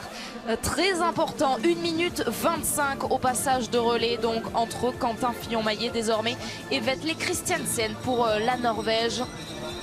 Julian Eberhardt dans le premier tour, bien sûr, on va le voir souvent, Julian Eberhardt, avec la réalisation allemande qui guette une éventuelle remontée de l'équipe d'Allemagne sur le podium en fin de course. Christiansen aurait été redoutable face à Quentin Fillon-Maillet s'ils s'étaient lancés ensemble sur des conditions de neige rapide, mais là les conditions de neige sont plutôt favorables à Quentin et il n'est pas du tout dans une situation où pour l'instant il jouerait un sprint contre Quentin, le Norvégien. Donc avantage à l'équipe de France, mais on sait en biathlon c'est jamais fini, il faut toujours être bien vigilant jusqu'à la fin, passer les 2 derniers tirs de cette course. Quelles sont les consignes qu'a dû recevoir Quentin Fillon-Maillet avant de s'élancer? Pas de bagarre à mener, si ce n'est celle contre lui-même, puisqu'on le voit bien sur cette image, il est tout seul sur la piste. Garder un rythme correct dans le premier tour pour pas donner trop d'espoir aux Norvégiens. Si le Norvégien reprend 15 secondes dans le premier tour, il va peut-être se dire ah bah vas-y, j'ai peut-être une possibilité de revenir. Là on voit que les écarts sont stabilisés, donc Quentin skie quand même assez vite. Ça ne permet pas à Christiansen de reprendre du temps. De toute façon, je le disais, c'est pas des conditions de neige qu'on a maintenant qui sont favorables à Christiansen. Lui, il aime les neiges dures qui vont hyper vite. Il est capable de faire parler sa puissance. Là, il faut quand même avoir la caisse, comme on dit, vraiment un gros cardio pour skier dans cette neige. On est obligé de tout le temps pousser ses skis. Donc Quentin, il a eu certainement la consigne, même si de toute façon il sait ce qu'il doit faire, de bien gérer ses 2 premiers tours, pour pouvoir garder des forces s'il y a quelque chose à jouer à la fin de la course, mais pas non plus partir trop doucement, ne pas faire de faux espoirs à ses adversaires. Et puis il y a certainement eu des informations sur le tir couché, avec ces fanions qui ont tendance à souffler vers la droite. Si vous nous rejoignez seulement maintenant, eh bien ne vous trompez pas sur cette image. Devant Quentin Fillon-Maillet, c'est une nation qui va se faire laper. La France est bien en tête de ce relais masculin et pourrait aller chercher une victoire. En tout cas, les 3 relayeurs avant Quentin Fillon-Maillet ont été impeccables. Émilien Jacquelin, Martin Fourcade et Simon Détieux. Seulement 2 pioches à eux 3. Désormais, c'est à Quentin de finir l'énormissime boulot de ses coéquipiers. Et ça commence tout de suite avec le tir couché. Ça souffle toujours vers la droite, les fanions se relèvent. Il va falloir que Quentin se rende bien compte de ce qui se passe, analyse les choses, fasse les bons clics pour ne pas se mettre en difficulté et tout de suite bien commencer le tir comme ont pu le faire ses coéquipiers.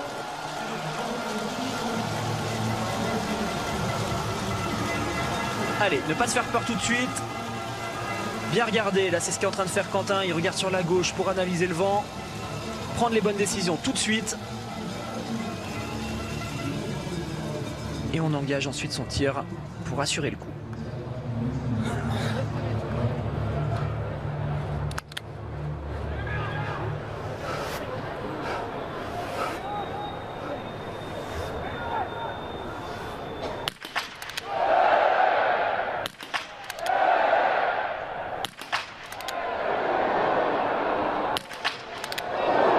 Il ne faut pas se faire peur. Le vent vient de s'arrêter.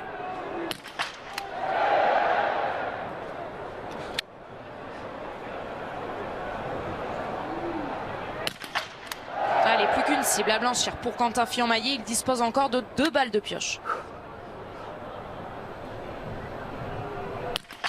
Ouais, c'est parfait, on a eu peur du côté de l'équipe de France avec Franck Badiou et Patrick Favre, mais c'est bon, les supporters peuvent respirer. Quentin Fillon-Maillet va pouvoir ressortir, il est toujours en tête, même si forcément, Alexis, cette avance se diminue.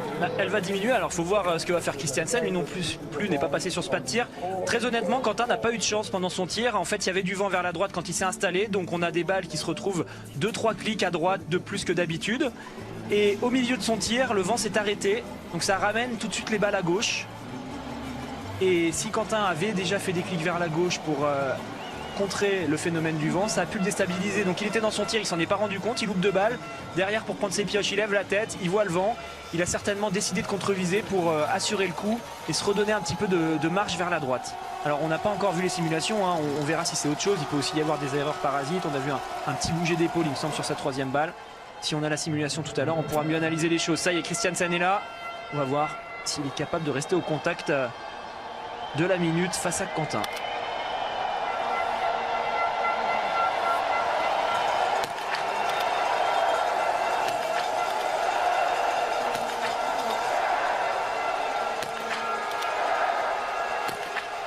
Très solide, Vetley Christiansen sous les yeux de Siegfried Mazet, pas inquiété par les bruits de toute une tribune qui sont en train d'accueillir Bénédicte Doll sur ce tapis. Pour mettre la pression aux Autrichiens qui sont actuellement 3e, ça a bien commencé pour Julian Eberhardt. C'est surtout sur les tirs debout qu'il peut y avoir des erreurs de la part de l'Autrichien. Christiansen, c'est un excellent tireur, il vient de nous le démontrer. Un beau tir bien fait. Julian Eberhardt qui passe par une pioche, ça peut permettre à l'Allemand de reprendre du temps, mais non, Bénédicte Doll fait une erreur. Allez, c'est maintenant que ça se joue pour le podium. Il y a une ouverture. Attention aux Russes qui peuvent repasser devant. Et il va pouvoir ressortir l'Autrichien, mais il va ressortir avec Alexander Loginov. C'est difficile pour Bénédicte Doll qui doit encore blanchir une cible. Ouais, c'est dommage pour Bénédicte Doll. Il y avait les possibilités de revenir au contact. Allez, il faut vraiment se dépêcher pour rentrer sur le Russe qui est juste devant, qui va se retrouver avec Eberhard. Elles sont là les grosses nations qu'on attendait. On savait que ça allait se jouer de toute façon pour les 5 premières places entre ces 5 nations qui viennent de ressortir devant. Et toujours l'équipe de France devant. 2 secondes entre Julian Eberhard et Alexander Loginov. 10 secondes en revanche de Bénédicte Doll pour Bénédicte Doll sur ce duo. Est-ce qu'il va réussir à les rattraper sur la piste? On va voir ça dans quelques instants. Mais en attendant, nouveau détour par la zone mixte. C'est le 3e relayeur des Bleus qui est avec Tanguy, Simon Détieux. Ouais, Simon, c'est vraiment un relais de très haut niveau. Pour l'instant, il n'y a que 4 pioches pour l'équipe de France. C'est globalement difficile de faire beaucoup mieux. Ouais, on a une très belle semaine, dans un très bon jour. On en profite parce que c'est pas souvent le cas qu'il y a des écarts comme ça. Mais ça fait longtemps qu'on a à cœur de montrer qu'on a qu'on a une équipe forte en relais et qu'on peut être meilleur que les Norvégiens. Alors c'est pas fini, il reste un tir, mais je pense que ça marque les esprits des autres équipes de voir qu'on est capable de sortir le grand jeu le jour d'un relais. La semaine dernière, Christiansen avait mangé Quentin dans le dernier tour et au sprint. Là, il y a quand même un beau matelas de plus d'1 minute. Ça permet de vivre la fin de course un peu plus libéré, non? Ouais, c'est clair. Après, il faudra faire le job aussi quand même pour Quentin au debout. On a confiance en lui. C'est un gars qui sait faire dans ces situations, qui est excellent là-dedans. Donc voilà, on a confiance en lui. Mais c'est clair que c'est plaisant en fait de sortir le grand jeu comme ça et de jouer, d'être devant avec de l'avance comme ça. C'est clair que ça fait plaisir. Merci. Il l'a dit plusieurs fois, Simon Détieux, il vient de le répéter. L'équipe de France aujourd'hui est en train de sortir le grand jeu. 1 minute 20 à ce nouvel intermédiaire, 1 minute 20 d'écart entre Quentin Fillon-Maillet et le Norvégien Vetle Christiansen. Le grand jeu effectivement, mais il l'a aussi rappelé, il reste un tir et en biathlon les entraîneurs nous le disent toujours sur un relais. Tant que le dernier tir n'est pas passé, on ne peut jamais annoncer le résultat de la course. On va vibrer, on va stresser, on espère que Quentin maîtrise bien les choses à l'intérieur de lui et maîtrise bien ses émotions. C'est surtout là que ça va se jouer pour Quentin. Bien sûr qu'il s'est tiré, il n'y a pas de problème là-dessus. Par contre, quand on arrive en tête tout seul sur la cible numéro 1 avec beaucoup d'avance, des fois on se met la pression. Il va falloir que Quentin soit capable de repousser tout ça. La Norvège derrière, en embuscade pour, dans un premier temps, maintenir cette 2e place et pourquoi pas aller chercher les Français s'il y a un problème pour Quentin. Et ils seront 3 pour vraiment jouer ce podium. Alors avantage à l'Autriche et à la Russie face à l'Allemagne, qui est en train de se battre pour essayer de revenir au contact d'Eberhard et Loginov avec Bénédicte Doll. Mais ça skie bien pour Julian Eberhard et Alexander Loginov. Forcément, ce n'est pas n'importe qui, mais il n'y aura qu'une place, effectivement, Alexis, sur ce podium. Une place derrière, pour l'instant, peut-être, la France et la Norvège. La France toujours en première position. Allez, Quentin Fillon-Maillet qui est en train de s'avancer vers son dernier tir. Il reste un tir, le debout pour cette équipe de France. Un tir également pour Vetle Christiansen. Et ensuite, vous les avez vus, Julian Eberhard, Alexander Loginov, toujours ensemble sur cette piste. Et Bénédicte Doll, oui, qui va attendre la moindre brèche ouverte par les deux devant pour essayer de faire vibrer son public. Yann Vigonnet qui donne quelques informations à Quentin Fillon-Maillet sur le bord de la piste. Vigonnet qui est technicien, mais on lui relaye des informations via les radios. Les entraîneurs font passer le mot à tout le monde pour qu'on renseigne correctement les athlètes. Alors ça peut être des mots simples, vas-y tu sais faire, ça peut être des renseignements en termes de temps, tu as 1 minute 30 d'avance, enfin voilà, ce genre de choses que les techniciens relèguent aux athlètes avant un dernier tir. Pour l'instant tout le monde a le sourire, et on espère le garder dans environ 1 minute. Ouais, ça va être irrespirable. Vous êtes sans doute vous aussi très tendu devant votre télé, comme nous en cabine, comme tous les supporters français présents ici à Ruhpolding, et ils sont très nombreux et on espère qu'ils vont exulter après ces 5 balles de Quentin Fillon-Maillet.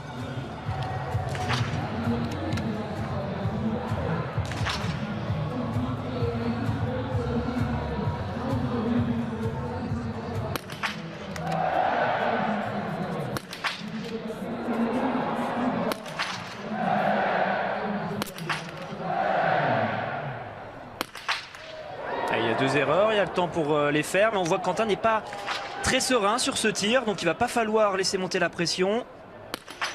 C'est bien fait, elle était vraiment très belle. Par contre, cette balle de pioche, il a certainement repris le dessus sur ses émotions. Allez, plus qu'une, Quentin.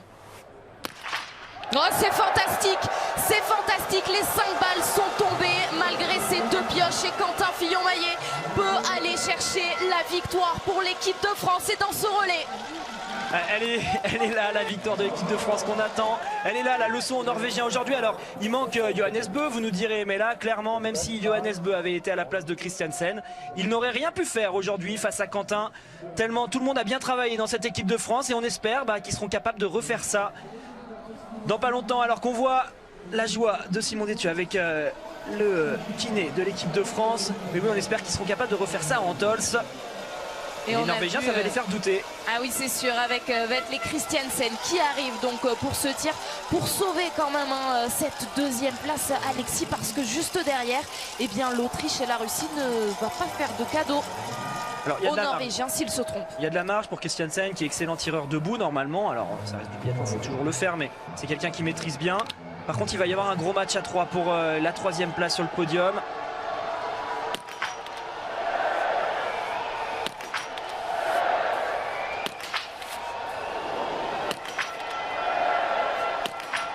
Il y aura une pioche à faire, les autres vont arriver, ça, il va l'entendre, Christiansen. Il a bien soufflé, là il s'est bien repris pour certainement se dire je la mets tout de suite, c'est bien fait, voilà, c'est un athlète qui a de l'expérience, qui maîtrise ses tirs debout, pas de problème. Les Autrichiens viennent de s'installer, les Russes juste derrière, Benedikt Doll n'est pas encore sur le tapis, mais s'il y a une balle de pioche pour les 2 premiers que je viens de citer, ça pourrait permettre à l'Allemagne de revenir sur le podium. Attention à Luginov qui est redoutable sur ce genre de tir. C'est lui qui part à la faute alors que Julian Eberhardt. Ouais, il va pouvoir ressortir avec le plein, Julian Eberhardt, et offrir à l'Autriche cette 3e place sur le podium. Alors attention, peut-être que derrière ça va aller beaucoup trop vite pour Eberhardt. Avec Luginov qui va pouvoir partir à sa poursuite. Benedikt Doll en revanche perd du temps sur ce pas de tir. Ouais, Benedikt Doll n'aura pas été très bon sur ce relais. Il s'est mis dans une mauvaise situation sur le coucher avec trop de balles de pioche et finalement il n'aura pas réussi à revenir alors que le podium pour lui se jouait sur le tir couché. Bravo Julian Eberhardt qui m'a bien fait mentir face à Luginov, je l'ai trouvé excellent. Alors 7 secondes d'écart, Alexis, entre Julian Eberhardt et Alexander Luginov. Est-ce que le Russe peut aller le chercher? Non, je pense pas. Face à Julian Eberhardt, il n'y a pas grand monde qui peut revenir dans un dernier tour, donc on va suivre ça, mais c'est une belle performance de la part des Autrichiens qui, ça y est, retrouvent enfin un quatuor qui tient la route. Ils ont quand même sur le papier, moi je les avais mis 4e sur, non, je vous avais dit 5e tout à l'heure sur cette course. Voilà, c'est parce qu'on sentait que cette équipe pouvait aller chercher un gros résultat. L'Allemagne a douté, a hésité, a tergiversé, était mal parti, n'a pas réussi à revenir au bon moment malgré la belle course de Pfeiffer. Et voilà, les Autrichiens en profitent et remontent sur ce podium. Les Russes, j'ai envie de dire, sont à la place sur laquelle on les attendait. On pensait que ce seraient les Allemands devant eux, finalement c'est les Autrichiens. Alors que l'équipe de France va pouvoir s'envoler vers une 12e victoire sur ce relais masculin. 12e victoire pour les hommes de l'équipe de France, alors que Quentin Fillon-Maillet est déjà en train d'en profiter sur cette piste avec Vincent Vitoz. La 4e fois que cette équipe s'impose ici, Alexis, à Ruhpolding. La dernière fois, vous en faisiez partie de ce relais, c'était en janvier 2013. Ouais, c'est un site que les Français aiment bien en général. On avait fait pareil, un beau relais, je me rappelle, tout le monde avait été bien à son affaire. De toute façon, pour aller chercher des victoires, c'est toujours comme ça. Il faut être devant toute la course et montrer qu'on tient la route. Alors, sauf conditions particulières, comme on le voit parfois au Oberhof avec des rebondissements en fin de course, quand les conditions sont assez stables comme aujourd'hui, il faut jouer devant. Les Français l'ont très bien fait. Alors Quentin va pouvoir même s'offrir le luxe de ne pas skier à fond dans le dernier tour. Ça, c'est pas mal pour la poursuite de demain. Je le disais, c'est une course qui est plus difficile que prévu avec cette neige qui est très lente. Donc les athlètes vont tous laisser des forces dans cette course. Et Quentin, lui, va pouvoir dérouler. Ça lui permettra d'avoir plus de fraîcheur, peut-être dans le dernier tour demain sur la poursuite. Et pour les poursuites demain, Alexis, on se retrouvera à partir de 11h30. Notez bien ce rendez-vous. Très beau programme demain sur la chaîne L'Équipe avec l'ouverture de la station L'Équipe emmenée par France Pierron qui vous fera vivre les Jeux Olympiques de la jeunesse à partir de 8h. Donc 8h l'ouverture de la station L'Équipe et nous, on se retrouvera à partir de 11h30 pour vivre les 2 poursuites. En attendant, les Bleus vont signer une 4e victoire en relais ici à Ruhpolding. C'est une statistique qui va vous faire sourire, Alexis. C'est ici à Ruhpolding qui compte le plus de victoires dans ce relais. Meilleur site avec Antols. Ça tombe bien, ce sera le théâtre des prochains championnats du monde. Oui, j'allais dire que ça me paraissait bizarre parce que je me rappelle qu'on avait enchaîné plusieurs années de suite les victoires à Antols avec le relais à l'époque. Donc il doit y avoir aussi une belle stat du côté d'Antols. Ça fait plaisir là pour les entraîneurs, ça fait plaisir de valider en fait les belles courses individuelles de tout le monde, de montrer que quand il n'y a pas de problème, comme la semaine dernière au Oberhof pour un premier relayeur avec un Emilien qui était en difficulté, mais qui était aussi en apprentissage, et voilà, l'équipe de France est bien devant. Je le rappelle, hein, j'ai envie de le rappeler parce que c'est important pour ceux qui diront que Johannes Beu faisait pas partie de ce relais. Johannes Beu part toujours 4e normalement dans l'équipe. Et aujourd'hui, même en partant 4e, avec le retard qu'il y avait sur Quentin, il n'aurait pas changé le résultat final, le Norvégien. Donc on peut être quand même satisfait de l'équipe de France et ça envoie pour moi un vrai signal fort à la Norvège qui va devoir choisir son premier relayeur pour le championnat du monde. Et c'est là que s'est fait la différence aujourd'hui avec Johannes Dalle qui était en difficulté. Pour Antols, il faudra choisir entre Bjørn Tegard, Johannes Dalle et Christiansen. Qui c'est qui prendra le départ? Quentin Fillon-Maillet est en train d'en profiter sur la piste et la France qui coupe donc la série de la Norvège. Il n'y aura pas une 7e victoire d'affilée pour les Norvégiens puisque les Bleus s'imposent aujourd'hui. Quentin Fillon-Maillet qui attrape au vol ce magnifique drapeau tricolore. 1048 jours que l'on attend ça. 2 ans, 10 mois et 12 jours très exactement. Une victoire de la France dans ce relais masculin. Et bien la voici. Les Bleus ont été les plus forts aujourd'hui. Ils vont faire le bonheur de leurs supporters. Quentin Fillon-Maillet va passer la ligne en première position. Bravo les gars. Les Bleus en démonstration aujourd'hui. Vraiment une course collective d'ensemble extraordinaire. Félicitations, c'était du très très haut niveau. Ah, c'est une image qui est en train de nous mettre tellement de frissons. C'est exceptionnel. Quentin Fillon-Maillet qui passe la ligne le premier et qui vient être enlacé. Ils vont pouvoir prendre le temps de le faire avant d'avoir l'arrivée des Norvégiens puisqu'ils ont de l'avance. Et aujourd'hui, eh bien, ce sont eux les meilleurs. Emilien Jacquelin, Martin Fourcade, Simon Détieux et Quentin Fillon-Maillet remportent ce relais. Derrière eux, Vetle Christiansen va couper la ligne, donc en 2e position pour la Norvège. On savait qu'il fallait pas être face à lui au sprint. Et il n'y aura pas eu besoin d'attendre la dernière ligne droite pour connaître le résultat cette fois-ci. Tout le monde avait fait la différence avant. Christiansen va venir prendre quand même une belle 2e place. Hein. Ils sont réguliers malgré tout les Norvégiens. Ils ont eu du mal à partir avec Johannes Dalle qui s'est fait peur, qui est revenu sur la piste. Derrière ça a hésité pour Bjørn Tegard. Mais je le rappelle, il y en a un qui sautera car Johannes Beu réintégrera cette équipe pour le championnat du monde. Et c'est une mise en bouche parfaite pour les championnats du monde. Alexis, dernier relais ici à Ruhpolding avant cette épreuve des mondiaux à Antols. Et ce combat donc entre la France et la Norvège qui se poursuit.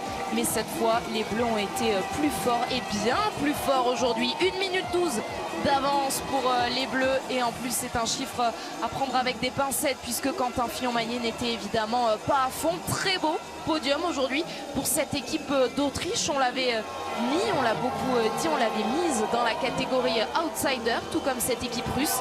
Et bien aujourd'hui, il termine 3e et 4e. C'est beau ce qu'a fait l'Autriche, une belle course collective, un excellent dernier tir de Julian Eberhard, pas toujours le niveau qu'il obtient sur ses tirs debout, ça faut le noter. Et il a profité aussi d'un Benedikt Doll décevant, lui qui est 3e quand même du sprint sur le début de semaine. Aujourd'hui il n'a pas tenu son rang je trouve sur... alors je vais pas tout lui jeter dessus, hein. Bien sûr que Navrat et Eris ont aussi mis le relais allemand dans la difficulté, mais Benedikt Doll avait quand même la possibilité de remonter sur le podium sur son tir couché. Et il est passé par trop de pioches. On aurait pu attendre mieux de sa part. Et voilà, en biathlon, il faut le savoir, le podium est toujours possible. Et encore une fois, il ne faut pas hésiter. C'est malheureusement ce qui s'est passé pour Benedikt Doll. Alors que là, on voit un groupe, ils sont deux de supporters biélorusses qui sont passés au-dessus des barrières et qui sont allés courir à côté de leur athlète. On ne voit pas souvent ce genre de choses en biathlon. Eh bien les voilà justement les Biélorusses qui vont aller chercher la 6e place. Ces 6 équipes seront donc tout à l'heure dans la cérémonie en ville, pas dans la cérémonie des fleurs, mais en ville. On accueille les 6 premières équipes du jour et il y aura évidemment cette équipe de France que l'on va suivre tout au long de cette fin de course et puis tout au long de la soirée. Ils sont là pour la photo avant d'aller sur ce podium dans quelques instants, avant également de passer par la zone mixte de Tanguy Kerouas.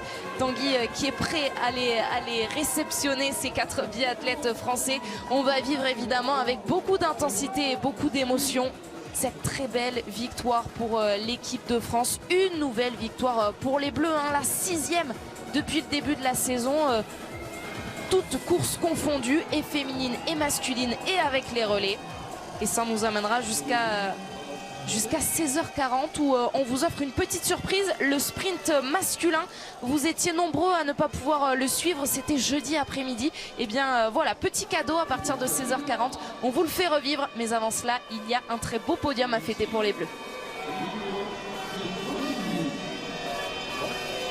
Et la porte-bonheur du jour, c'est Marie Dorin-Habert. Il fallait que vous veniez pour qu'on remporte enfin un relais, Marie. Oui, enfin, je ne vais pas m'attribuer.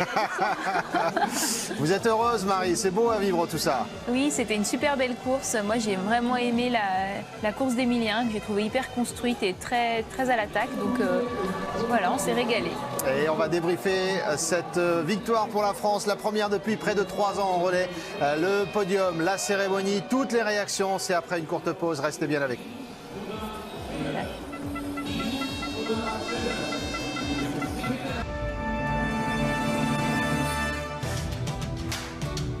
Quelle est belle cette image, encore un beau moment de biathlon. 3 ans après, l'équipe de France masculine est enfin sur la plus haute marche du podium. Quentin Fillon-Maillet qui franchit la ligne d'arrivée en vainqueur avec le drapeau tricolore, félicité par Martin Fourcade, Émilien Jacquelin et Simon Détieux.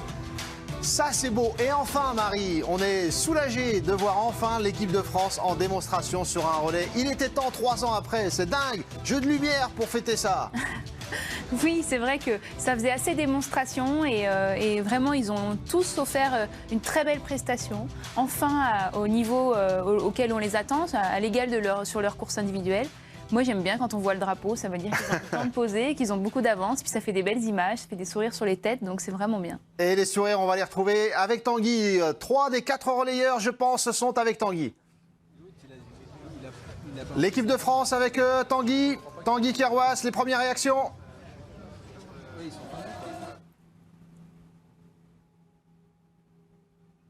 Alors, on va retrouver l'équipe de France dans un instant. Il neige beaucoup trop à Ruhpolding. Ça facilite pas la liaison, j'ai l'impression. Allez, cette fois-ci, on y est. La première réaction de nos relayeurs après cette magnifique victoire avec Tanguy. Oui, j'en ai 3 sur 4. Je vais commencer par Emilien parce que Emilien, c'est la première fois de sa carrière qu'il va monter sur la première match de podium. Ça fait quelque chose. La lourdeur. Ouais, c'est la première fois et l'an dernier c'était une 3e place ici à Ruhpolding, c'est déjà beaucoup de bonheur, mais la première, ouais, je pense que l'équipe on en rêvait, ça fait 3 ans que c'était pas arrivé, donc je suis très content d'en faire partir. J'ai beaucoup stressé, je pense que Martin l'a remarqué depuis même hier soir et voilà, j'ai mis tout ça de côté pour essayer de rester focalisé sur le travail, donc je suis très heureux de mon relais et du coup de l'ensemble de l'équipe, hein, bien sûr. Simon, vous vous souvenez de la dernière victoire de l'équipe de France dans un relais masculin? Bah, ça faisait longtemps, mais c'est Martin qui me l'a dit tout à l'heure. C'était au pré-olympique à Pyeongchang, donc ça fait un petit moment maintenant. Moi, j'ai juste une question à Martin. C'est les questions maintenant. Ouais. Est-ce que c'est une bonne situation de gagner le relais avant les mondiaux?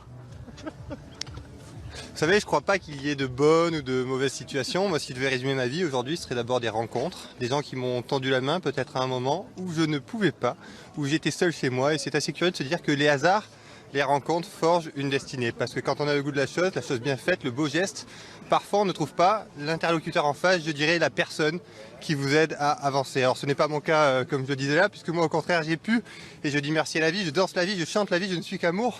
Et finalement, quand beaucoup de gens aujourd'hui me disent « Mais comment fais-tu pour avoir cette humanité ?» Je leur réponds très simplement, c'est ce goût donc de l'amour qui m'a poussé aujourd'hui à gagner un relais avec les copains. Et demain, qui sait, peut-être à le faire en championnat du monde.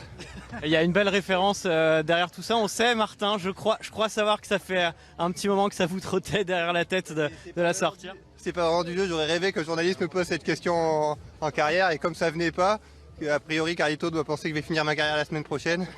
Et du coup, il me l'a posé. Donc voilà, c'était un petit clin d'œil. C'est peut-être un des derniers gros titres qui vous manque, la victoire avec les copains dans un grand championnat en relais. Ça va compter, ça, sans doute, dans quelques semaines. Cette course aujourd'hui, elle est importante aussi pour se mettre bien avant le relais des mondiaux. Ouais, je crois qu'on n'a pas de doute sur le fait d'avoir une équipe qui est compétitive pour gagner. Après, on voit entre la semaine dernière et cette semaine, on a exactement la même équipe, on a exactement les mêmes adversaires et c'est pas du tout la même réponse. Donc on fait un sport où on bascule vite du très haut de l'affiche comme aujourd'hui à quelque chose qui est super, parce que des médailles en relais, on en a eu quelques-unes dans notre carrière. C'est sûr qu'il n'y a rien qui vaut le titre mondial et les Français l'ont eu il y a quelques années déjà au championnat du monde à Poliuca, et bien sûr que nous collectivement on a envie d'aller le chercher, j'ai envie de dire un peu en hommage aussi pour le staff et pour tout ce qu'on fait de bien depuis le début de saison, parce que forcément quand on a le numéro actuel 1, 2, 3, 7 mondial, ben forcément on s'attend à gagner, on nous attend à gagner, et je suis très heureux qu'aujourd'hui on ait réussi à franchir le cap. Je vous laisse aller au podium, merci beaucoup. Quelle séquence, on la met de côté, ça va. C'est à classer dans l'anthologie des retransmissions de cette équipe de France. Alexis, vous pouvez témoigner, hein, vous qui êtes avec eux depuis très longtemps. Oui, ils savent faire les choses bien, pas seulement sur la piste. Quand ils ont décidé de faire une belle bêtise tous ensemble, ou un truc un peu qui change de l'ordinaire, ils savent bien le préparer. Et là, ils avaient bien préparé leur coup, et Martin a été bien pour sa récitation. On profite tous ensemble de ces moments et on continue à débriefer avec vous, Alexis, avec Marie également. Anne-Sophie et Tanguy sont en place. La cérémonie qui débute, Anne-Sophie avec vous. 3 ans après, la plus haute marche du podium pour les Bleus. Les Bleus qui seront accompagnés sur ce podium par cette équipe d'Autriche donc, et cette équipe de Norvège. C'était la grosse côte, l'équipe d'Autriche aujourd'hui, avec Dominique Landertinger, Simon Eder, Félix Leitner et Julian Eberhardt. Et bien les voilà une nouvelle fois sur ce podium du relais. La dernière fois qu'ils étaient sur le podium, les Autrichiens, c'était la saison dernière à Oberhof. Second place for Norway, Johannes Dahle, Erlend Bjørnegård, Tarjei Bø, and Kjetil Sjåstad Christiansen. Il n'y aura donc pas de 7e victoire d'affilée pour les Norvégiens, eux qui n'avaient pas perdu depuis plus d'1 an. C'était à Oberhof en janvier 2019, la dernière fois qu'ils n'étaient pas sur la plus haute marche. Et bien une nouvelle fois, ils doivent céder cette place-là, et cette fois c'est à l'équipe de France. Mais quand même, quelle équipe, hein. Ils ont été exceptionnels, notamment ce premier relayeur avec Johannes Dahle, Erlend Bjørnegård, Tarjei Bø et Vetle Christiansen. La Norvège est donc aujourd'hui 2e malgré l'absence de son leader, Johannes Bø. Geht an Frankreich, la France, l'équipe tricolore, Emilia Jacquelin.